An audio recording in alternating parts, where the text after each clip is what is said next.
Hello बच्चों, कैसे हो? आपका स्वागत है त्रिपान स्टडी सेंटर में। आज जो हम करने जा रहे हैं बहुत ही महत्वपूर्ण टॉपिक, जिस पे हम हर एक पहलू पर प्रकाश डालने की कोशिश करेंगे। ये टॉपिक हर एक क्लास के लिए, बच्चों के लिए इम्पोर्टेंट रहेगा। तो चलिए देखते हैं हमारा आज टॉपिक क्या है। सामाजिक आर्थिक संकेतक, यानी काफ़ी महत्वपूर्ण है सामाजिक आर्थिक संकेतक। तो इसमें जो है हम समाज के आर्थिक संकेत के बारे में, यानी इंडिकेटर के बारे में विस्तार पूर्वक चर्चा करेंगे और जानने की कोशिश करेंगे कि इसमें कौन कौन सी बातों की ऊपर जो है ध्यान दिया गया है। आइए अब संक्षेप में भी जो है विभिन्न प्रकार के सामाजिक संकेतक के बारे में यहाँ पर चर्चा करें और भारतवर्ष में हो रहे मानव विकास के लिए उत्तरदायी रहें। जैसे कि पहले ही स्पष्ट किया जा चुका है कि हम स्वास्थ्य एवं शिक्षा की चर्चा समाज संकेत द्वारा करते हैं तथा जो है सामान्य आर्थिक स्थिति को प्रति व्यक्ति आय तथा उसकी गरीबी के संदर्भ में करते हैं। जिसमें तो कोई दो राय नहीं है, स्वास्थ्य एवं शिक्षा की चर्चा सामाजिक संकेत के रूप में किया जा सकता है और आर्थिक स्थिति के प्रति जो है प्रति व्यक्ति आय और उसकी गरीबी के संदर्भ में किया जाता है, जो कि काफ़ी महत्वपूर्ण बात यहाँ पर आया है। यदि हम अगले पॉइंट की तरफ देखें तो कहते हैं भारत में स्वास्थ्य संबंधी दशाएं। भारत में स्वास्थ्य संबंधी दशाओं के ऊपर भी बहुत बड़ी विडंबना है। कहते हैं भारत में स्वास्थ्य संबंधी समस्याएं बहुत आती है। भारत सरकार ने बहुत इसमें प्रयत्न किया है, बहुत से जो रूल रेगुलेशन बनाए हैं, लेकिन लगता नहीं कि इस रूल रेगुलेशन का जो है फ़ायदा आम गरीबों तक पहुंच पा रहा है। देखा जाए तो बहुत से जो है टीवी में एडवर्टाइजमेंट आता है कि सरकार के दिए हुए चीज़ों से लोगों को ये फ़ायदा हुआ, वो फ़ायदा हुआ, बहुत ही फ़ायदा वहाँ दर्शाया जाता है, लेकिन ज़मीनी हकीकत बहुत अलग होता है। कहते हैं सरकारी अस्पताल में जो है स्वास्थ्य सुविधाओं की जो है बहुत बेहतरीन बनी है, लेकिन देखने को कहीं नहीं नज़र आता है। अगर ऐसा होता तो आप देखिए, जो अगर मंत्री जी अगर बीमार पड़ते हैं तो उनको जो है सरकारी हॉस्पिटल में न ले जाके प्राइवेट हॉस्पिटल में क्यों ले जाया जाता है? तो ये सोचने वाली बात है। अगर अच्छा स्वास्थ्य की सुविधाएं सरकारी हॉस्पिटलों में होती तो जो है कहते हैं मंत्री जी को जो है सरकारी हॉस्पिटल के में ले जाने के जगह जो है प्राइवेट हॉस्पिटल में नहीं ले जाया जाता। तो कहते हैं यहाँ पर भारत में स्वास्थ्य संबंधी दशाएं भी बहुत ही विपरीत है, लेकिन कहते हैं कागजी बातों में बहुत ही पॉजिटिव दिखाई गई है। जैसा कि आप सब अब तक जान चुके हो कि स्वास्थ्य मानव विकास के लिए 3 आवश्यक आयाम में से एक है, क्योंकि मानव स्वास्थ्य नहीं रहेगा तब तक जो है आगे ये नहीं बढ़ सकता है। यद्यपि स्वास्थ्य के अंतर्गत जीवन प्रत्याशा अथवा संकेतक होता है, यद्यपि अन्य स्वास्थ्य संबंधी जनकीय संकेत जैसे जन्म दर, मृत्यु दर, सकल प्रजनन क्षमता दर, नवजात शिशु मृत्यु दर इत्यादि से भी परिचित होना चाहिए। यानी कोई भी अगर स्वास्थ्य अगर देखा जाए संबंधों में, इसमें जो है जनकीय संकेतक जैसे जन्म दर हो, मृत्यु दर हो, सकल प्रजनन क्षमता दर और नवजात शिशु मृत्यु दर काफ़ी महत्वपूर्ण रखता है। इसके अतिरिक्त स्वास्थ्य संबंधी सुविधाएं जैसे अस्पताल, औषधालय, अस्पताल में उपलब्ध बिस्तरों की संख्या और इसके साथ डॉक्टरों एवं नर्सों की संख्या इत्यादि ने भी देश में विद्यमान स्वास्थ्य सेवाओं तथा उनकी स्थिति को जो है संपूर्ण आकलन किया है। तो इसमें कोई दो राय नहीं है, बेशकली जो है इन चीज़ों की संख्या बढ़ी है, लेकिन देखा जाए तो वास्तविकता में जो है इनका सही उपयोग नहीं किया जा रहा है। आज भी अगर कोई हॉस्पिटल में आप चले जाइएगा, कोई अच्छा नामी खामी हॉस्पिटल में चले जाइए, वहाँ पर एक बिस्तर के ऊपर जो है 10 बंदों को रखे जाते हैं बच्चों को। तो ये सुविधाएं सही नहीं हैं, ये गलत सुविधाएं हैं। और कहते हैं सरकार ने बहुत चीज़ को जो है बढ़ाया है, लेकिन कहते हैं जैसा होना चाहिए वैसा सुविधा नहीं है। इवन आप भी कोई हॉस्पिटल में जाते होगे, वहाँ पर आपको बेड नहीं मिलता होगा, पेशेंट को जो है नीचे ही रखना पड़ता है। तो ये समस्याएं अक्सर देखने को मिलता है, लेकिन फिर भी सरकार ये कहती है कि हमारा स्वास्थ्य सुविधाएं जो है बेहतरीन है। निश्चित रूप से स्वतंत्रता प्राप्ति के बाद जो है स्वतंत्रता संबंधी जो है सुविधाएं एवं स्थिति में काफ़ी सुधार हुआ है। कहते हैं ये बात, इसमें कोई दो राय नहीं है कि जब स्वतंत्रता भारत हुई थी उस समय स्वास्थ्य संबंधी जो है सुविधाएं में बहुत ही समस्या थी, लेकिन अब तक जो है काफ़ी सुधार हुआ है। लेकिन सुधार को जो है जिस तरह सरकारें बातें करते हैं, जिस तरह से बातें किया जाता है, उस तरह से जो है लक्षण देखने को नहीं मिला है। भारत में वर्तमान समय में काफ़ी महत्वपूर्ण जनकीय परिवर्तन देखने को हमें मिला है। कहते हैं संक्रमणी बीमारी उत्पन्न हुई है और भारत आज अनेक संक्रमण बीमारियों को रोकने में सफल भी हो सका है। फिर भी कई ऐसी संक्रमण बीमारियां हैं जैसे मस्तिष्क ज्वर, एड्स जैसी खतरनाक बीमारी आज भी चिंता का विषय बना हुआ है। तो इसमें कोई दो राय नहीं। अगर हम पुराने टाइम से जो है आज की तुलना करें तो भारत में देखा जाए तो स्वास्थ्य के ऊपर बहुत ही जो है आगे बढ़ा है, लेकिन सकारात्मक रूप से इसकी वृद्धि सही नहीं हुई है। क्योंकि इसका कारण ये भी बनता है, आपने देखा भी होगा कि अगर बड़े बड़े लोगों को कोई बीमारी होता है, कुछ भी होता है, तो ये भारत पे विश्वास नहीं करके, भारत के डॉक्टरों पे विश्वास नहीं करके विदेशों के डॉक्टरों पे अधिक विश्वास करते हैं। जनरली आपने सुना भी होगा कि हमें विदेश में इलाज करवाने जाना है, वहाँ का डॉक्टर बहुत ही अच्छा इलाज करते हैं, वहाँ पर जो टेक्नोलॉजी बहुत फास्ट है। कहते हैं इंडिया भी जो है 21वीं शताब्दी में आ गया है, लेकिन यहाँ पर ये सब जो है काफ़ी चिंता का यहाँ पर सबब बन रही है, जो कि बहुत काफ़ी महत्वपूर्ण बात की तरफ इशारा कर रहा है। आज अगर देखें, मस्तिष्क ज्वर की वजह से बहुत से बच्चे की जो है मौत हो जाती है। इवन कि एड्स की बीमारी जो इतनी खतरनाक है, जिसके विषय में हमने पहले भी चर्चा कर चुके हैं, काफ़ी मात्रा में जो है भारत में इसकी संख्या अभी भी बनी हुई है। घटती मृत्यु दर, बढ़ती जीवन प्रत्याशी का जीवन शैली में परिवर्तन के चलते जो है असंक्रामक बीमारी जैसे कि उच्च रक्तचाप, हृदय रोग, कैंसर, मोतियाबिंद, मधुमेह इत्यादि अनेक बीमारियां बढ़ भी गई है। अब देखिए, जैसे जैसे जैसे स्वास्थ्य सुविधा बढ़ी है, बीमारी भी बढ़ते चली गई है। आज देखें तो ब्लड प्रेशर यानी रक्तचाप की बीमारी हर एक व्यक्ति होगा। हृदय रोगी भी की संख्या अधिक बढ़ चुकी है। कैंसर का भी जो है दिन प्रतिदिन बढ़ता ही जा रहा है मरीजों की संख्या। मोतियाबिंद की काफ़ी बढ़ चुकी है। मधुमेह तो आपको पता है कि जनरली हर एक व्यक्ति में ही आजकल पाया जा रहा है। मधुमेह मतलब जो इसका मतलब हुआ शुगर की बीमारी। आपको पता है शुगर की बीमारी जो है डायबिटीज़, इससे तो हर एक लोग जो है ग्रसित है। तो मधुमेह तो है अपना पूरा पैर ही पसार चुका है।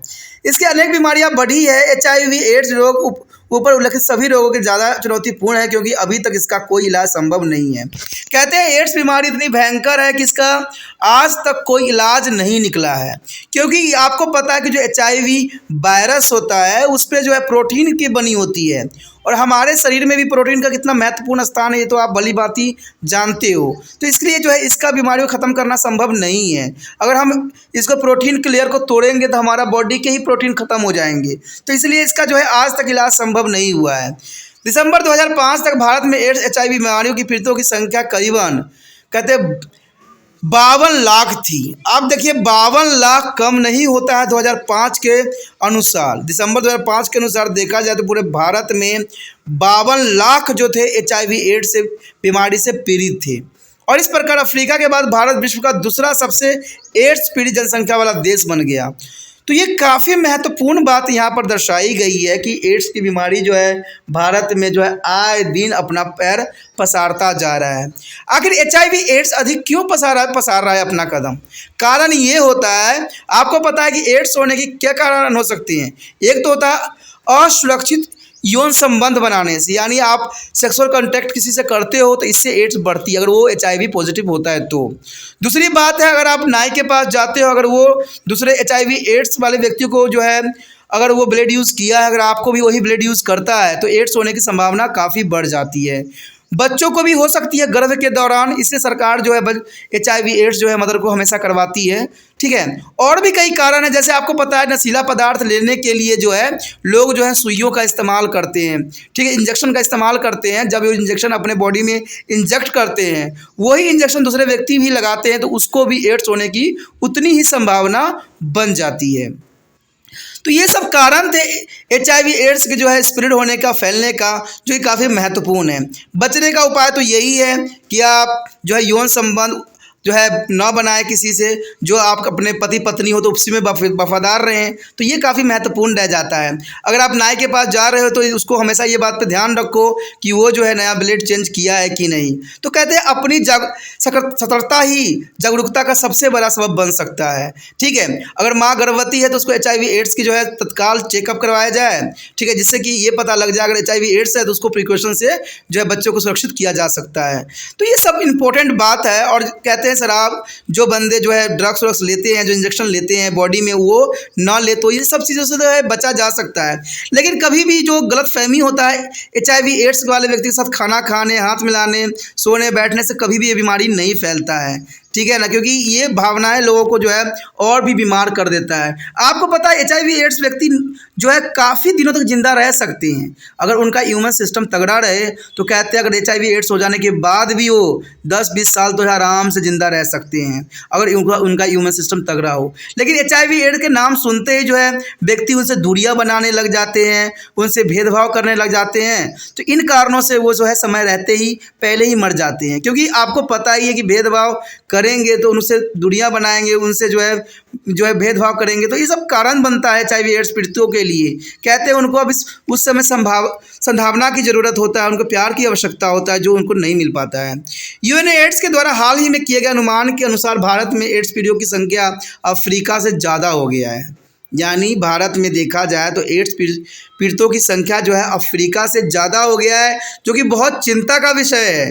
भारत में एड्स की बीमारी बढ़ता चला जा रहा है, और जैसे मैंने कारण भी बताया कि लोग जो है जागरूक न होना सबसे बड़ा कारण बनता है। इसलिए आप हर चीज़ में जागरूक रहो, ठीक है। यौन संबंध बनाने से पहले सोचो, ठीक है। कभी भी आप नाई के पास जाते हो, अगर वो ब्लेड इस्तेमाल वही करता है, अगर चेंज नहीं करता है तो उसको भी से बचो, क्योंकि इन सब बीमारी स्प्रेड होने का सबसे बड़ा कारण यही भारत में बन रहा है। कहते हैं 1 रुपया बचाने के चक्कर में जो है लोग अपनी जान से खिलवाड़ कर रहे होते हैं, जान से खेल रहे होते हैं। तो इन सब चीज़ों में आपको जागरूक होना पड़ेगा। दूसरा बंदा तो अपना फ़ायदा ही दिखता है, इसमें कोई दो राय नहीं है। यहाँ की समस्या बहुत बड़ी जनसंख्या की आधार भूमि के रूप में होने का कारण भी है। खासकर जो है प्रजननीय वर्ग आयु जो है 15 से 39 वर्ष के बीच की संख्या है। यानी देखा जाए तो भारत में जो प्रजनन करने की जो समय काल है वो होती है 15 से 39 वर्ष की संख्या होती है। तो इस कारण से अभी जो है एड्स की संभावना काफ़ी बढ़ती है, क्योंकि ये जो उम्र होते हैं गलत रास्तों पर चले जाते हैं व्यक्ति, जिनकी वजह से जो है HIV एड्स होने की संभावना और भी बढ़ जाती है। यदि हम देखें तो कुल संख्या को देखें जिसमें से इस आयु वर्ग के लोग तो इस बीमारी से ग्रसित है कि यदि आप चाहते हैं कि HIV से युवा पीढ़ी बचे तो हमें हमारे जीवन जीने का कला में जो है सजगता और सोच के निम्नलिखित तरीकों को बदलना होगा। तो ये बदलाव करना बहुत ज़रूरी है। जब तक हम सोच को नहीं बदलेंगे तब तक जो है बीमारी जो है हमसे दूर नहीं जा पाएगा। तो सोच के अंतर्गत देखा जाए तो हमें क्या बदलना चाहिए। कहते हैं सोच समझकर अपने लिए जो है अच्छे उन्नत विचार रखें, अपने आप में विश्वास रखें, अपने कमजोरियों को एवं इच्छाओं की ताकत की पहचान एवं जानकारी रखें, अपने सामान्य और आत्मविश्वास को बरकरार रखें। आत्मविश्वास बरकरार रहना बहुत ज़रूरी है। भावनाओं में हमें इतना जल्दी बहना नहीं चाहिए। कहते हैं सेक्सुअल कॉन्टैक्ट जो होती है भावनाओं से बह के ही होती है। तो इन सब चीज़ों को जो है बनाना काफ़ी महत्वपूर्ण है कि हमें आत्मसम्मान और आत्मविश्वास होना चाहिए। अनुभवों से चाहे वह जो है अरुचिकर क्यों न हो, उन जो है शिक्षा और ग्रहण करने की ज़्यादा तत्पर रहना, जीवन के प्रति सदा ही सकारात्मक दृष्टिकोण बनाए रखना। यानी सब चीज़ें ज़रूरी है कि देखिए शिक्षा ही ऐसा साधन है जिससे इस बीमारियों से जो है छुटकारा पाया जा सकता है, क्योंकि शिक्षा रहेगी तभी जागरूकता रहेगी। अगर आपने इसको वीडियो को देखा समझा होगा तो आपको समझ में आ गया होगा कि HIV एड्स होने का कारण क्या है और इससे बचाया कैसे जा सकता है। तो ये कहते हैं शिक्षा का एक माध्यम होना चाहिए, और तिरपान स्टडी सेंटर हमेशा जो है अच्छी बातों को उजागर करने की सदैव कोशिश करता रहता है, क्योंकि आपको सिलेबस के साथ जो है वास्तविक जीवन का भी ज्ञान हो, यही तिरपान स्टडी सेंटर का मुख्य लक्ष्य है। उसके पश्चात है किसी अड़चन या आड़े वक्त में जो है स्वर मचाने की वजह समस्या या अड़चने के कारणों की पहचान करो और इसे छुटकारा पाने सबसे उत्तम उपायों को जो है स्वयं जान होता था उन्हें शीघ्र अमल में लाओ। तो ये काफ़ी महत्वपूर्ण होता है। कई बार व्यक्ति जो होते हैं समस्याओं के कारण जो है चिड़चिड़े हो जाते हैं, और कई तरह की जो चिड़चिड़े के कारण जो है समस्या और बढ़ती चली जाती है। तो ऐसी समस्या जब आए तो आपको जो है बहुत ही जो है संयम से कार्य करने की आवश्यकता बनती है। अपनी परेशानी चिंताओं को दूसरे के साथ बांटे तथा आवश्यकता अनुसार समेत मदद ले, क्योंकि अगर ज़रूरत पड़े मदद का तो अवश्य ही लेना चाहिए, क्योंकि ऐसी चीज़ों में जो है मदद बहुत काफ़ी महत्वपूर्ण अपना स्थान रखता है। जीवन के प्रति स्वास्थ्य चिंता एवं जीवन शैली अपनाए, जीवन शैली भी उत्तम होना अत्यंत महत्वपूर्ण होता है। हमेशा जो है जिम्मेदारी से मुक्त निर्णय लिया करें, ठीक है, कि जो हमेशा जो निर्णय होनी चाहिए मुक्त होनी चाहिए, किसी दबाव में नहीं होना चाहिए। आवश्यकता अनुसार विश्वसनीय स्रोतों से जानकारी प्राप्त करें एवं तदनुसार अपने विकल्पों एवं निर्णय को तय करें। देखिए कहते हैं आवश्यकता अनुसार जो है इन्फॉर्मेशन प्राप्त करना अत्यंत महत्वपूर्ण रहता है, इसलिए हमेशा जो है इन्फॉर्मेशन कलेक्ट करते रहना चाहिए किसी के अंतर्गत। दूसरे के अनुभवों से जो है शिक्षा लें तथा उसके द्वारा की गई गलतियों से शिक्षा लेकर स्वयं जो है लाभान्वित होने की कोशिश करें। कहते हैं अगर दूसरा व्यक्ति ने गलती किया है, अगर आपको इस बात का एहसास है तो उससे आपको शिक्षा लेने की आवश्यकता है। आपने जो है +2 में देखा ही होगा नेक्स्ट बोर्ड में जो है अनुराधा चैप्टर इसी के अंतर्गत है। तो इसमें काफ़ी महत्वपूर्ण बातों की तरफ इशारा की गई थी। जो बच्चों ने पढ़ा है उनको जरूर इस बात की जो है समझ होगी। अपने द्वारा किए जाने वाले क्रियाकलापों के निर्णय एवं परिणाम एवं ध्यान से विचार करें। कोई भी कार्य जो है जल्दबाजी या आवेश में आकर ना करें। हमेशा जो HIV एड्स का कारण बनता है वो जल्दबाजी और आवेश में आकर किया गया कार्य होता है। क्योंकि आपको पता है कि सेक्सुअल जो रिलेशनशिप बनाई जाती है वो जल्दबाजी और आवेश में बनाई जाती है, जो कि सही नहीं रहता है।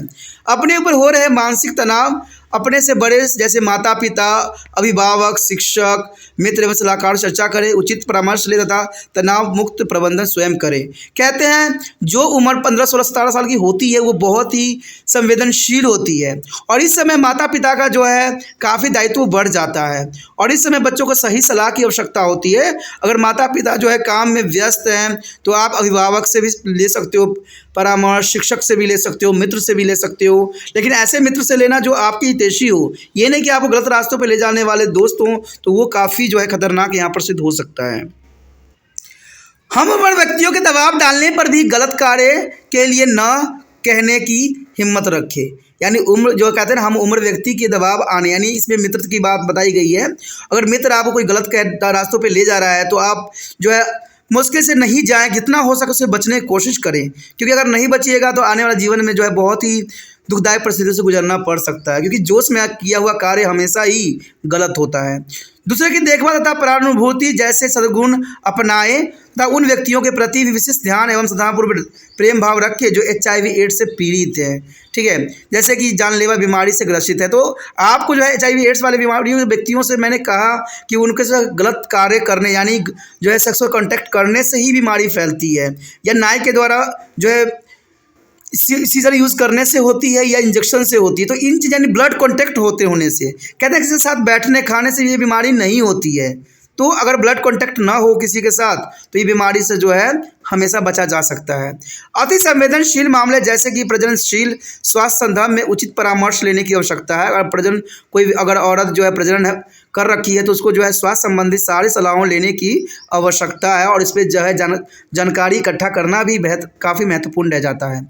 नीचे दिए गए सारणी का अध्ययन करें और स्वास्थ्य संबंधी तत्कालीन जानकारी प्राप्त करें। चलिए देखते हैं कौन कौन सारणी और क्या जानकारी यहाँ पर जो है हमारे लिए प्रोवाइड्स की गई है।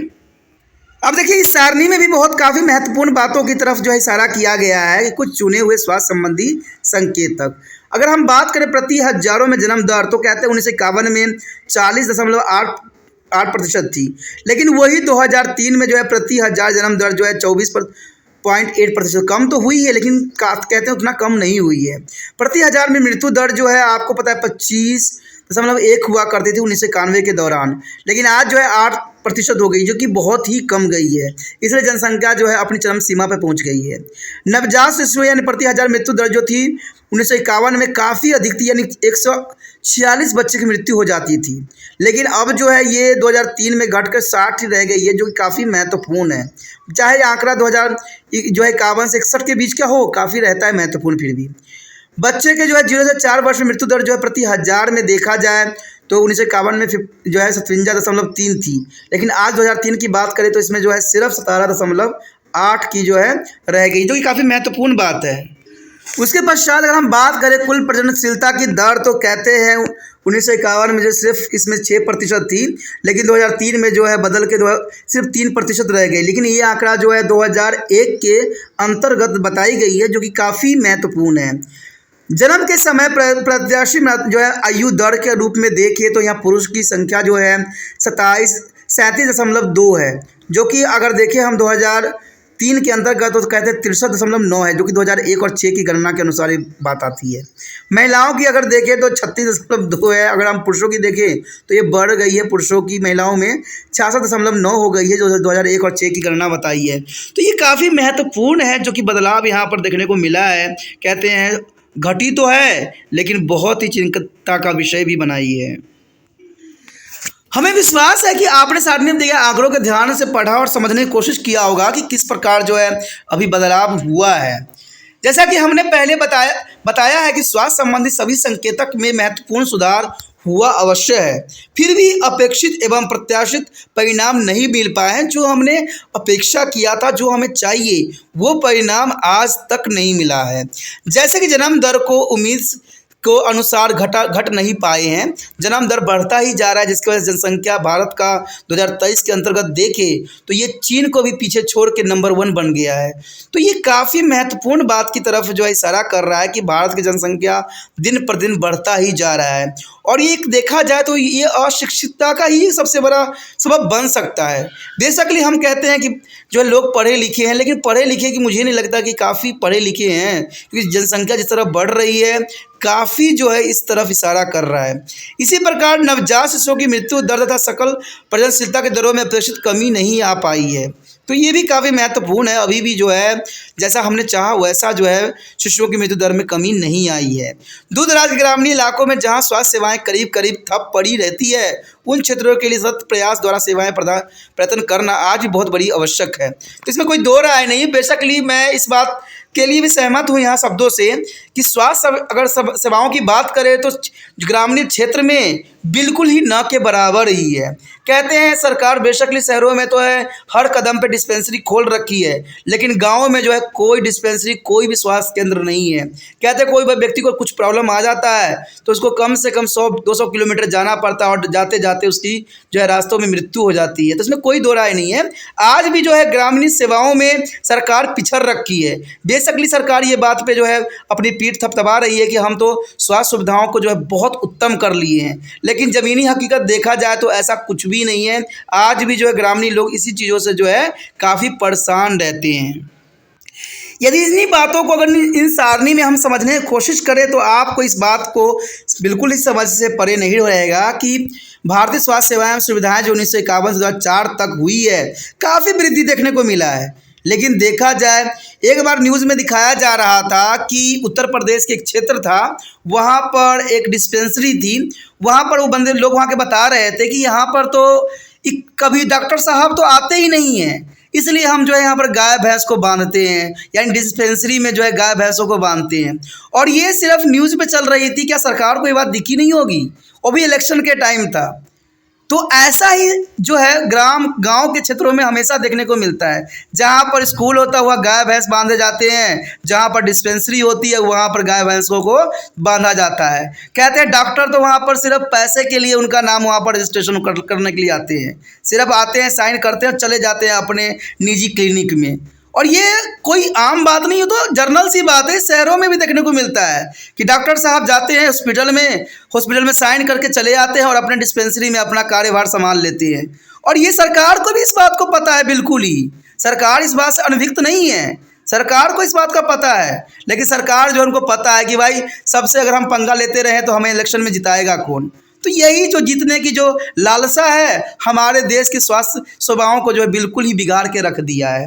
अब देखिए ये आंकड़े भी आपको बताने के लिए पर्याप्त है कि भारत में बहुत तरक्की हुई है स्वास्थ्य संबंधी आंकड़ों के अंतर्गत, लेकिन ये सिर्फ एक कागजी बातें हैं, हकीकत नहीं है। कहते हैं अगर हम इसी बात को देखिए चर्चा करें तो कहते हैं उपकेंद्र और प्राथमिक स्वास्थ्य चिकित्सा केंद्र जो थे 1951 में सिर्फ 725 ही हुआ करते थे, लेकिन आज देखिए आंकड़ा क्या दिखाया गया है, 1,68,986, जो कि बहुत बड़ी इशारा कर रहा है। अस्पताल एवं औषधालय की बात करें तो 1951 में सिर्फ 9,209 था, लेकिन आज की बात करें तो 38,031 है 2002 की गणना के अनुसार। अब तो 2023 चला गया है, यहाँ पर तो लाख के भी ऊपर पार कर गया होगा। लेकिन ये आपको पता है कि सिर्फ यहाँ उद्घाटन होती है, कार्यभार नहीं संभाले जाते। अगर हम बिस्तर अध्याय की बात करें निजी और सार्वजनिक की तो 1951 में जो थी 1,17,000 के आसपास थी, लेकिन आज की बात करें 2003 तक की बात करें तो यहाँ 9,14,583 हो गई। और 2023 की बात करें तो ये आपको 14 लाख से भी ऊपर जा चुका होगा। तो ये काफ़ी महत्वपूर्ण आंकड़े हैं, सिर्फ आंकड़े हैं। अगर नर्स एवं सहभागी कर्मचारी की बात करें जो कि सरकारी ड्यूटी कर रहे हैं, 1951 में सिर्फ 18,000 हुआ करते थे, लेकिन आज यहाँ पर नर्स और सहयोगी कर्मचारी जो कि कार्य अपना बेखूबी नहीं करते हैं 8,36,000 है। तो आप समझ सकते हो कि आंकड़े कम नहीं हैं। अगर सभी अपने सुचारू रूप से कार्य करें तो भारत में स्वास्थ्य संबंधी समस्याएं कभी आए भी ना और लोगों को कभी तकलीफ हो ना। कहते हैं अगर डॉक्टर की बात करें तो डॉक्टर की संख्या भी कहते हैं दुगुना से चरगुना हो चुकी है। आधुनिक चिकित्सा समूहों के कारण जो है 1951 में सिर्फ 61,800 ही डॉक्टर हुआ करते थे। लेकिन आज डॉक्टरों की संख्या की बात करें तो 6,000, कहते 6,25,131। अब देखिए इतने बड़े आंकड़े, कहते बोलने में भी मुझे नहीं आ रहा, इतना बड़ा आंकड़ा डॉक्टरों की है भारत में। लेकिन फिर भी अगर किसी हॉस्पिटल में आप चले जाइए, डॉक्टर की यहाँ कमी है, डॉक्टर अभी आते नहीं हैं। तो ये क्या है? ये बहुत बड़ी जो है सबब है। कहते हैं ये बहुत बड़ी चिंता का विषय है कि सब चीज़ों की संख्या बढ़ती जा रही है। कहते हैं करोड़ों की जनसंख्या देखने के लिए कि लाखों में डॉक्टर होना कोई बड़ी बात नहीं, सही है और ज़रूरी भी है। लेकिन ये सब नहीं हो रहा है। सरकार ने देखा जाए 2023 तक जो है ये 6 लाख जो आंकड़े आपको दिख रहे हैं वो 12-30 लाख के आसपास पहुंच चुका होगा। तो भारत में जो है इतने हॉस्पिटल खोले गए हैं, इतने कॉलेज खोले गए हैं हॉस्पिटल, जिसका आप गणना नहीं कर सकते। लेकिन कहते हैं ना, वास्तविकता में जो है ये सब चीज़ें जो है एक सिर्फ किताबी बातें लगती है। पिछले 50 वर्षों में यानी 1951 से 2001 में भारत की जनसंख्या में काफ़ी वृद्धि हुई है और यह जो है 36.10 करोड़ से बढ़कर जो है 102.70 करोड़ तक हो गई है। और आज तो कहते हैं उससे भी दुगनी हो गई, भारत नंबर 1 हो गया जनसंख्या में। इसी के साथ बीमार लोगों की संख्या एवं जन्म के समय विशेष जन्मजात शिशुओं तथा जच्चा बच्चा जो है जन्म लेने वाली महिलाएं लोगों के लिए उचित त्वरित स्वास्थ्य सेवाएं उपलब्ध कराने की समस्या में वृद्धि भी बहुत अधिक हुई है। और इस प्रकार स्वास्थ्य सेवाएं प्रदान करने वाले संस्थाएं चरमरा गई है। तो कहते हैं देखिए अब जनसंख्या यहाँ बढ़ी है तो कहते हैं स्वास्थ्य सेवाएं चरमरा गई है। आखिर स्वास्थ्य सुविधाएं कैसे चरमरा सकती है? ये तो नहीं कि सभी व्यक्ति एक दिन बीमार पड़ जाते होंगे। डॉक्टर देखिए कहते हैं अगर लाखों में है, हर क्षेत्र में डॉक्टर है और 2023 तक की बात करें तो डॉक्टरों की संख्या और बढ़ चुकी है। ठीक है, तो कैसे चरमरा जाएगी स्वास्थ्य सेवाएं? स्वास्थ्य सेवाएं कभी चरमराती नहीं है, स्वास्थ्य सेवाएं चरमरा दी जाती है। कहते हैं जो डॉक्टरों को अपने कार्य में ईमानदारी बरतना चाहिए वो ईमानदारी न बरत के वो अपने क्लिनिक में ईमानदारी बरत रहे होते हैं। ठीक है, अगर किसी डिस्पेंसरी में चले जाओ, कहीं भी चले जाओ, 1 घंटे के लिए बैठेंगे, अगले घंटे वहाँ से चले जाएंगे और बाकी जो है वहाँ पर वार्ड वाइज सब होते हैं, उन पर आश्रित छोड़ देते हैं और डिस्पेंसरी सके ये सब चीज़ों को। तो कहाँ से स्वास्थ्य सेवाएँ इतनी अच्छी रहेगी? स्वास्थ्य सेवाएँ चरमरा नहीं गई है। कहते हैं स्वास्थ्य सेवाएं चरमरा नहीं गई, जितनी जनसंख्या बढ़ी है उतने जो है हर चीज़ सेवाओं की संख्या भी बढ़ी है। सरकार ने बहुत से जो है सेवाएं प्रदान की है लोगों को, लेकिन कहते हैं ये सेवाएं सिर्फ कागजी बातें होती है, क्योंकि सेवाओं की मांग एवं उनकी पूर्ति के बीच खाई और बढ़ गई है। तो देखिए ये बात ज़रूरी है क्योंकि सेवाओं की मांग और उनकी आपूर्ति के बीच जो है खाई बढ़ती चली जा रही। जहाँ तक चिकित्सा सुविधा के वितरण का मुद्दा है तो देखा जा रहा है कि ये सारी सहूलतें बड़े शहरों एवं कस्बों में ही केंद्रित। देखिए यही बात मैं आपको बताना चाह रहा था कि आजकल बड़े बड़े शहरों में जो है हर एक कदम पे हॉस्पिटल है, सरकारी हॉस्पिटल है, प्राइवेट हॉस्पिटल है।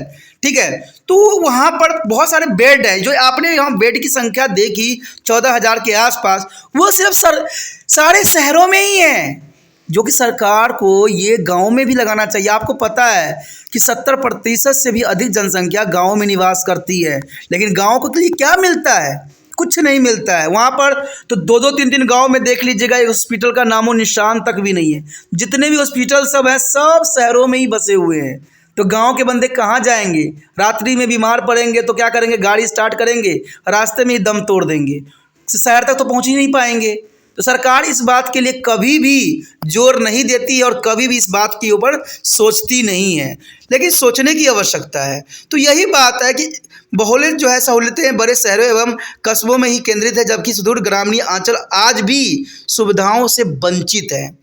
और इस असंतुलन को कम करने के लिए भारत सरकार ने एक बहुत ही महत्वाकांक्षी परियोजना, जिसे हम राष्ट्रीय ग्रामीण स्वास्थ्य मिशन कहते हैं, जिसको नाम क्या दिया गया? NRHM दिया गया, राष्ट्रीय ग्रामीण स्वास्थ्य मिशन।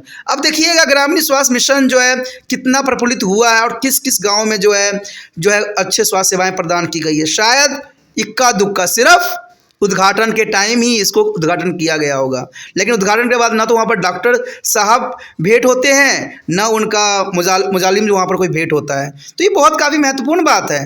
कहते हैं 12 अप्रैल 2005 में 7 वर्ष की अवधि के लिए आरंभ किया गया था इसे, और इस परियोजना को उद्देश्य में निश्चित लक्ष्य सारणी में दिया गया जा रहा है। और इस परिणाम के अलावा जो है भारत सरकार ने कई अन्य कार्यक्रम आरंभ भी किए हैं। ये है जननी सुरक्षा योजना। देखिए जननी सुरक्षा योजना, JHY, बालिका समृद्धि योजना, जिसको हम BS आई एवं किशोर शक्ति योजना यानी KSY इत्यादि कहते हैं।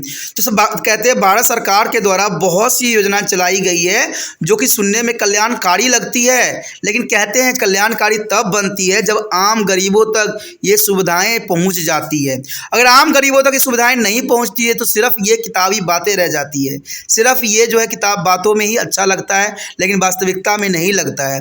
आप किसी भी क्षेत्र में चले जाओ, किसी भी हॉस्पिटल में चले जाओ और वहाँ पर मरीजों से पूछो तो हालात वो जो है विषम ही बताएंगे, सम कोई भी नहीं बताएगा कि सम यहाँ पर हालात है, यहाँ पर सुविधाएं मिलती है। अब किसी भी हॉस्पिटल में चले जाओ और इसका निरीक्षण करो, कहते हैं सरकार जब देखने जाती है तो आपको पता है सरकार पहले ही अलार्म बजा देती है कि भाई हम इतने तारीख को आने वाले हैं, स्वास्थ्य में आने वाले हैं, सरकार देखने वाले हैं हमारे सरकार देश के, तो वहाँ पर पहले ही सुविधाएं बहुत ही चकाचौंध कर देते हैं, सभी मरीजों को साफ सुथरा कर देते हैं, सब कुछ ए टक दिखाते हैं। लेकिन जैसे ही वो लोग जाते हैं सब कुछ उजाड़ लेते हैं। फिल्मों में भी अक्सर ऐसा दिखाया जाता है कि जब मंत्री जी आते हैं तो पूरा साफ सुथरा कर देते हैं हर चीज़ों को, और जैसे मंत्री जी चले जाते हैं वैसे का हालात वैसा का वैसा ही धरा का धरा ही रह जाता है। लेकिन मंत्री जी कभी ना चुपके से जाते हैं, वो तो बता के जाते हैं, अलार्म करके जाते हैं कि भाई हम तो देखने आ रहे हैं, आ जाइए हमारे साथ में, सब चीज़ की व्यवस्था करके रखिएगा।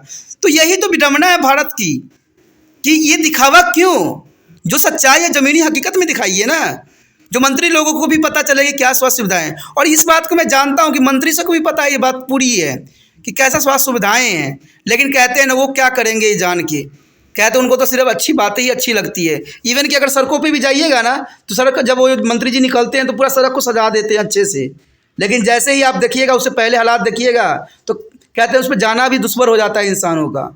लेकिन मंत्री जी आएंगे तो उनके लिए पूरा साफ सुथरा सड़क कर दी जाती है, चमका दिया जाता है, हर जगह पोस्टर लगा दी जाती है क्योंकि वहाँ पर मंत्री साहब आ रहे हैं। तो ये सब सिर्फ दिखावा है, और भारत में दिखावा जो है बहुत ही विनाशकारी भी है क्योंकि इससे देश की तरक्की नहीं हो रही है, देश की जो है बुरा हाल हो रहा है, और ये स्वास्थ्य सेवाओं में भी दिख रहा है। अब देखिए यहाँ पर एक सारणी आया है जो कि काफ़ी महत्वपूर्ण है, राष्ट्रीय ग्रामीण स्वास्थ्य मिशन। देखिए राष्ट्रीय ग्रामीण स्वास्थ्य मिशन, इसमें ग्रामीण वर्ड लगाया गया है, लेकिन ग्रामीण में कहीं भी आपको कोई मिशन नहीं दिखेगी। NRHM द्वारा इसको बनाया गया है शॉर्ट फॉर्म, और दृष्टि निर्देशित लक्ष्य और परिणाम देखिए NIRHM की दृष्टि क्या है और इसका परिणाम क्या मिला है। पूरे देश में से लागू करना, विशेषकर उन 18 राज्यों में जहां लोक स्वास्थ्य संकेत और जो है स्वयं स्थापना कमज़ोर है। यानी इस योजना को बनाया गया इसलिए कि जहां पर स्वास्थ्य की सुविधाएं बिल्कुल ही नहीं है वहां पर जो है इसको बनाया जाएगा, लेकिन देखा जाए तो ऐसा कहीं भी नहीं है। और इसका परिणाम क्या निकला, नवजात शिशु जो है मृत्यु दर प्रति 1000 जीवित नवजात शिशुओं पर कोई शून्य स्तर पर लाना। यानी इनका परिणाम ये लाना था कि जो मृत्यु दर होती है बच्चों का, शिशु नवजात का, वो शून्य लाना, यानी एक भी मृत्यु न हो, लेकिन ऐसा देखने को नहीं मिला। उसके पश्चात है स्वास्थ्य सेवाओं में सुधार एवं आम लोगों की पहुंच में लाना, ये इनका जो है लक्ष्य था। लेकिन हुआ क्या, 2012 तक जो है IMR नवजात शिशु की मृत्यु के प्रति 10 लाख हज़ार में 100 तक लाने का प्रयास करना। तो देखिए ये प्रयास सफल हुआ, अगर आप आंकड़े निकालेंगे तो ऐसा प्रयास नहीं देखेगा मिल गया। कहते स्वास्थ्य सेवाएं में अच्छे स्वास्थ्य के निर्धारित करने वाले घटकों जैसे पोषक तत्व, सफाई, स्वच्छ और निरापद पेय योजना के बीच जो है सहकर्मिक संबंध बनाना। तो देखिए कितनी अच्छी बातें बताई गई कि स्वास्थ्य तत्व दिया जाएगा, सफाई, स्वच्छता, सब कुछ रहेगा। लेकिन 2012 के अंत तक ये सकल प्रजननशीलता के दर को जो 2.1 तक नीचे लाना था, लेकिन हुआ ये बात आपको शायद स्वयं ही पता होगा। उसके पश्चात भारतीय चिकित्सा तंत्र को सही रास्ते में लाकर उसे इतना व्यापक बनाना कि स्वास्थ्य सेवाएं जो सुलभ एवं सरल एवं सभी को पहुंच में आ जाए। अब देखिए सभी की पहुंच की बात बताई गई है जो कि इसका मिशन था। अब ऐसा नहीं हुआ। 2010 तक जो है मलेरिया से मृत्यु के जो 50% था, 2012 तक 60% घटाना था, लेकिन घटा नहीं। मलेरिया के जो है पेशेंट और भी बढ़ते चले जा रहे हैं। स्वास्थ्य प्रदान करने वाली सेवाओं को व्यापक बनाना ताकि बढ़ाए जाने वाले नियोजित आवंटन को अच्छी तरह से जो है लाया जा सके। देखिए सुविधाएं बहुत अच्छी बातें बताई गई है, लेकिन इसको हकीकत लाए तब ना बात बने। कहते हैं कालाजार से होने वाली मृत्यु को जो 2010 तक जो मूल्य समाप्त करना। क्या कालाजार से अभी बच्चों की मृत्यु नहीं होती है? अभी समय में संभव ही नहीं है। तो ये जो लक्ष्य रखी गई उसमें कहीं हद तक जो है सफलता अभी प्राप्त नहीं हुआ है।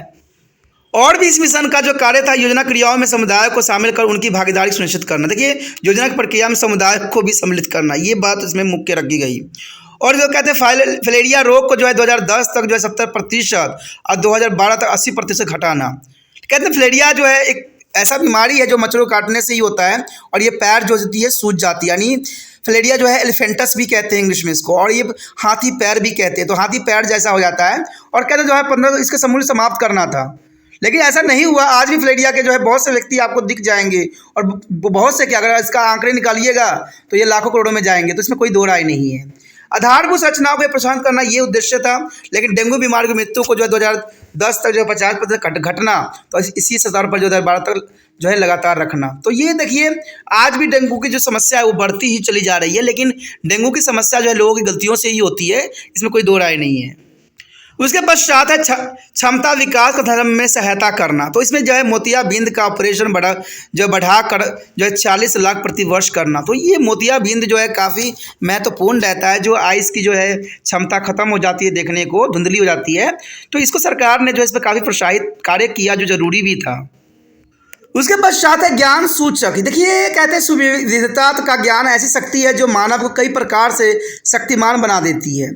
सुविधा व्यक्ति जो है आर्थिक रूप से स्वतंत्र रह के कई विकल्पों के बीच चुनाव कर अपनी प्रगति का विकास को गति एवं दिशा दे सकता है। आज का जो है मानव समाज तीव्रता से जो है ज्ञानमय समाज की ओर बढ़ रहा है, इसमें कोई दो राय नहीं है। भारत में देखें तो हमारी समाज बेशकली बढ़ रही है, इसलिए समाज के अधिक से अधिक लोग आज अपनी जीवन यापन ज्ञान आधारित अर्थव्यवस्था पर कर रहे हैं, और इन्हीं सब कारकों की वजह से जो है ज्ञान को मानव विकास का एक अभिन्न अंग माना जाता है। मानव विकास के जो है महत्वपूर्ण निर्देशक के रूप में इसे जो है प्रतिष्ठित किया जा गया है, क्योंकि ज्ञान सुविधा मानव विकास में गुणवत्ता उत्थान लाता है, इसलिए इसको बहुत से आयाम होते हैं। देखिए, इसमें कोई दो राय नहीं है, ज्ञान काफ़ी महत्वपूर्ण होते हैं, और ज्ञान से जो है कई रास्ते खुलते हैं। कहते हैं ज्ञान अगर सुचारू रूप से दिया जाए, सही ढंग से दिया जाए, तो कहते हैं एक पत्थर भी जो है जो फूल की तरह कन्वर्ट हो जाएगा। क्योंकि ज्ञान लेकिन सही से मिले तब ना, ज्ञान का सही प्रचार हो तब ना। मैं तो कई बार आपको बता चुका हूँ कि अगर आपको ज़मीनी हकीकत देखना है तो ये बच्चों से पूछिए कि उनके टीचर कितने ज्ञान दे रहे हैं, कितने पहुँचते हैं, कितने समय पे पढ़ाते हैं, और क्या कंडीशन होती है। तब आपको ज्ञान का सूचक आपको खुद ही समझ में आ जाएगा। लेकिन ज्ञान कहते हैं ना, ज्ञान हर चीज़ का जो है नाश करती है, बुराइयों का नाश करती है ज्ञान। तो ज्ञान होना काफ़ी महत्वपूर्ण है, और ज्ञान से जो है हम देश को जो है विकसित कर सकते हैं। ये है अगर प्रौढ़ शिक्षा को बढ़ा दिया जाए, जो कि काफ़ी महत्वपूर्ण है। अगर हम प्राथमिक, माध्यमिक, द्वितीय स्तर पर सकल जो है प्रवेशार्थियों का अनुपात देखें, तो ये सारी चीज़ें इंपॉर्टेंट रखता है अगर हम ज्ञानों को बढ़ाएं। इसलिए इस पाठ में शिक्षा के क्षेत्रीय विस्तार और प्रतिमान पर चर्चा न करते हुए सीधे सीधे हम प्रौढ़ साक्षरता पर ही चर्चा करेंगे। मानव विकास की जो घटकों में ज्ञान प्रमुख घटक होता है, और इसके मापन में साक्षरता एवं महत्वपूर्ण सूचक के रूप में प्रयुक्त होता है। राष्ट्रीय संपर्क सर्वे संगठन यानी NSHO के 42वें पारी में जो है 1995-96 तक कुछ चुने हुए शिक्षा के संबंधी सांख्यिकीय आंकड़े जो 1997 से 98 इस तथ्य को उजागर करते हैं कि भारत में कुल जो है जनसंख्या को जो है 54.38 जो है 38% प्रौढ़ शिक्षा साक्षर है। तो देखिए, ये आंकड़े सिर्फ कहते हैं महत्वपूर्ण है, बट इसका वास्तविकता अभी देखने को नहीं मिला है। 2005 में प्रकाशित मानव विकास रिपोर्ट के अनुसार सन 2003 तक जो है 61% प्रौढ़ भारत में साक्षर हो गए हैं। यदि इस आंकड़े को राज्य स्तर पर विश्लेषण करें तो प्रौढ़ साक्षरता के प्रति रूप में कोई खास बदलाव नहीं आया है। अब देखिए, इसी बात को यहाँ दोहराया गया है। 2003 तक 61% प्रौढ़ भारत में साक्षर हो गए हैं, ये आंकड़े प्रस्तुत किए गए हैं। लेकिन देखा जाए तो ये प्रौढ़ शिक्षा के अंतर्गत ये खास बदलाव नहीं आए हैं, इसमें कोई दो राय नहीं है। प्रौढ़ साक्षरता के क्षेत्रीय जो है प्रतिरूपों में बहुत विभिन्नता देखने को मिला है, और बिहार, झारखंड को मिला दें, राजस्थान एवं उत्तर प्रदेश में जो है उत्तराखंड हम सहित ले लें, और अरुणाचल प्रदेश, आंध्र प्रदेश, मध्य प्रदेश में छत्तीसगढ़ को हम सम्मिलित करें, तो कहते हैं जम्मू कश्मीर, उड़ीसा और राज्यों में प्रौढ़ साक्षरता राष्ट्रीय औसत से भी कम है। तो आप देखिए कितने सारे राज्य हैं जहाँ पर जो है साक्षरता का जो राष्ट्रीय औसत है तो औसत से भी कम है। तो ये काफ़ी महत्वपूर्ण बात है। अंततः इन राज्यों में प्रौढ़ जो है साक्षरता के अभियान सशक्त एवं गतिमान बनाने की आवश्यकता है। तो कब तक बनाया जाएगा, कब इस पर सोचा जाएगा? क्या सरकार सिर्फ इसलिए सोच रहा है अपनी कुर्सी बचाने के लिए? तो देखिए, इन क्षेत्रों में आज तक जो है विकास नहीं हुआ, जबकि बिहार में कहते हैं सुशासन है, लेकिन बिहार में सुशासन कहीं नहीं देखने को मिला। उत्तर प्रदेश में कहते हैं बहुत ही उत्तम प्रगति है, लेकिन यहाँ उत्तम प्रगति कहीं नहीं देखने को मिल रहा है। तो कहते हैं ऐसे ऐसे क्षेत्र हैं जहाँ पर सिर्फ सरकार ताल ठोकती है कि हम बहुत अच्छा कर रहे हैं, बहुत ही सुचारू रूप से हम बना रहे हैं, जुझारू रूप से कर रहे हैं कार्य, लेकिन देखा जाए ज़मीनी हकीकत तो उसमें बहुत ही आपको बदलाव देखने को मिल सकता है। उसके पश्चात है सकल नामांकन अनुपात यानी GER, यानी यह किसी खास आयु वर्ग के जो है शिक्षार्थियों की कुल संख्या जो किसी कक्षा में नामांकन होना चाहिए तथा कुल शिक्षार्थियों की नामांकन संख्या जो इस कक्षा के लिए नामांकित हुए हैं का अनुपात होता है। कभी कभी सकल नामांकन अनुपात जो है 100% से भी ज़्यादा हो जाता है और इसका मुख्य कारण उस निर्धारित आयु वर्ग से कम या ज़्यादा आयु के लोगों की भी उस कक्षा में दाखिल या प्रवेश दशा दिया जाना है। तो देखिए ये बात कोई दो नहीं है, कभी कभी 100 से अधिक हो जाते हैं। कारण क्या होता है कि वहाँ पर जो है काफ़ी महत्वपूर्ण होते हैं कि वहाँ कक्षा दाखिला प्रवेश दिया जाना होता है। अगर आप सोचिएगा कि भारत में शिक्षा का स्तर बहुत नीचा है तो शायद आपको मैं बात बता दूं कि सबसे अधिक डिग्री जो है भारत में ही दिया जाता है। आप सोचिएगा कि भारत में अगर डिग्री इतनी दी जाती है फिर शिक्षा का स्तर इतना कम क्यों है? तो ये आप जाके जो है अपने जो क्षेत्र के मंत्रियों जी से पूछिए कि आखिर ऐसा क्यों है। भारत में जब सबसे अधिक डिग्री दी जाती है, आपको पता है अमेरिका में भी इतनी डिग्री नहीं दी जाती होगी जितने भारत में दी जाती है, लेकिन यहाँ पर देखा जाए तो यहाँ पर जो है लोगों की बेशकली वो डिग्री प्राप्त कर लेते हैं, लेकिन जो मानसिकता होती है, सोच विचार की क्षमता होती है, वो नहीं मिल पाता है। आज जहाँ भी चले जाइए नकल की ये एक आयाम चली हुई है। मैं तो खुद भी देखता हूँ कि जो बच्चे पढ़ने में इतने कमज़ोर होते हैं, डिग्री डिप्लोमा में नाम लिखा लेते हैं और बेखूबी पास भी हो जाते हैं, क्योंकि जब उनसे पता करते कैसे तो वहाँ पर पर्ची चलती है। कॉलेजों में जाके देखिए, स्कूलों में जाके देखिए, धड़ल्ले से पर्ची चलाई जाती है और सरकार और जो यहाँ पर जो शिक्षा का स्तर है वो बिल्कुल गिरता चला जा रहा है। कहते हैं नकल करके अगर आगे बढ़िएगा तो अकल कहाँ से आएगी। तो ये बहुत ही महत्वपूर्ण बात है कि आज सरकार इस बात पे जो है लगाम नहीं लगा पा रही है। इवन कि न्यूज़ में भी आप देखते होंगे कि जब टीचर चेक करते हैं तो उन्हें 500-500 के नोट निकलते हैं, 1000-2000 के नोट निकल रहे होते हैं और कहीं तो गाने लिखे हुए नज़र आते हैं। टीवी में ही दिखाया जाता है, न्यूज़ में भी दिखाया जाता है सभी बातों को। तो आखिर इन बच्चों में क्या ज्ञान नहीं दिया गया था, समझाया नहीं गया था? तो बात तो यही है, बात तो वही प्रश्न उठ खड़ा होता है। बच्चों से पूछिएगा तो शिक्षक नहीं आए, शिक्षक से पूछिएगा तो बच्चे नहीं आ रहे थे। सब एक दूसरे पर जो है अपनी जो फितरा डाल रहे हैं, कोई इसका जो है वास्तविक जिम्मेवारी नहीं ले रहे हैं। तो ये काफ़ी महत्वपूर्ण बात है कि भारत में इतने अच्छे शिक्षा का स्तर था लेकिन फिर भी इतने अच्छे शिक्षा का स्तर नहीं है। कहते नामांकन किया जाना, यहाँ पर कहते हैं कोई भी अगर एक पद निकल जाए, भारत में देखिए कोई भी अगर नौकरी के पद निकलता है तो उसको लाखों फॉर्म भरे जाते हैं एक पद के लिए। तो क्या कारण हो सकता है यहाँ? क्योंकि सबको कहते हैं क्या कहें, यहाँ पर शिक्षा की बहुत स्तर है, सब पढ़ लिख लेते हैं लेकिन ज्ञान की जो है जो होना चाहिए वो शायद स्तर देखने को नहीं मिलता है। यहाँ पर हम इस अनुपात को केवल प्राथमिक स्तर पर ही जो है 1ली से 5वीं तक ही विश्लेषण करेंगे, जो कि काफ़ी जरूरी रहेगा। 2005 से 6 के आर्थिक सर्वेक्षण के अनुसार सकल नामांकन अनुपात में क्रमिक रूप से वृद्धि हुई है। जैसे 6 से 14 वर्ष की आयु वर्ग जो है 1ली कक्षा से 5वीं कक्षा तक में अनुपात जो है 1950-51 से 32.1% था, जो बढ़कर जो है आज देखा जाए 2003 से 4 में 84.81% तक हो गया है। और इसके साथ ही साथ बीच में ही पढ़ाई छोड़ने वालों की संख्या प्राथमिक स्तर पर 2001 से 2 में जो है 39% से घटकर जो है आज 31% हो गई है। देखिए सिर्फ यहाँ पर 8% की ही जो है वृद्धि हुई है और जो आंकड़े देखिए कहाँ इम्पोर्टेंट है।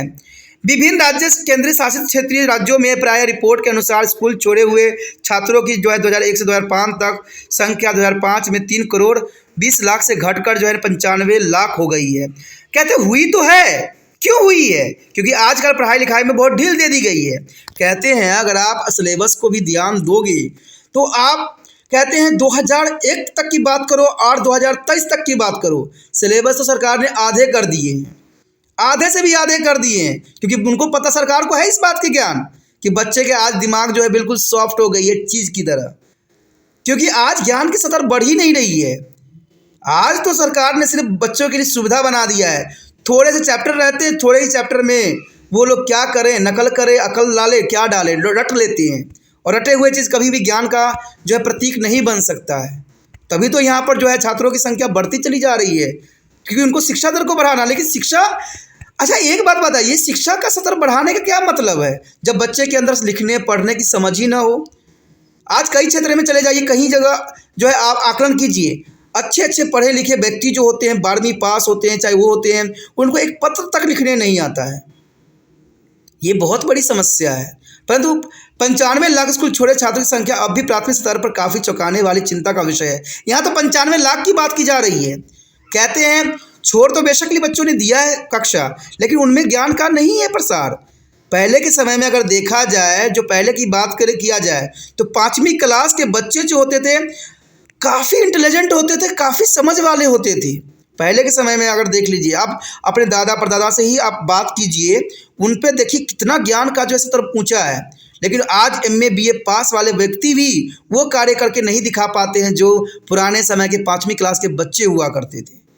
तो आप समझ सकते हो कि शिक्षा का स्तर आज कितना कम गया है। तब क्योंकि सरकार ने सिलेबस भी कमा दिया है, सरकार ने बच्चों को सिर्फ सुविधा दिया है, यानी उनका दिमाग जो है सिर्फ एक चीज़ की तरह बना दिया गया है।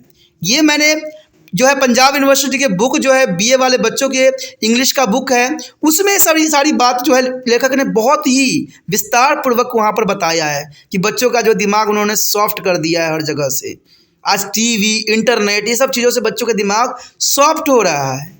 किताबी बातों तो कभी पढ़ी नहीं जाती है, ठीक है। और यही देखें राज्य स्तर पर अब इस अनुपात को जो है आंकड़े विश्लेषण करते हैं तो पता चलता है कि मणिपुर में जो है 16.77% से लेकर जो है 55.82% बिहार में विभिन्नता है। तो काफ़ी विभिन्नता देखने को मिल जाता है।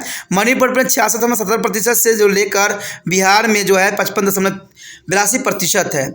जिन राज्यों में राष्ट्रीय औसत से कम अनुपात हुए हैं उत्तर प्रदेश, आंध्र प्रदेश, बिहार, असम, हरियाणा, पंजाब, जम्मू कश्मीर, झारखंड एवं नागालैंड। अब देखिए जिन राज्यों में राष्ट्रीय स्तर से भी यहाँ पर शिक्षा का दर जो है कम है, कहाँ? उत्तर प्रदेश में, आंध्र प्रदेश, बिहार, असम, हरियाणा, पंजाब, जम्मू कश्मीर, झारखंड, नागालैंड। ये सब नाम आपको जाना पहचाना लग रहा होगा क्योंकि यहाँ के जो है मंत्री सब बहुत काफ़ी जो है डिंगे हाँकते रहते हैं कि हमारा शिक्षा स्तर बहुत काफ़ी ऊंचा है, लेकिन एक्चुअली में यहाँ पर ऊंचा नहीं है।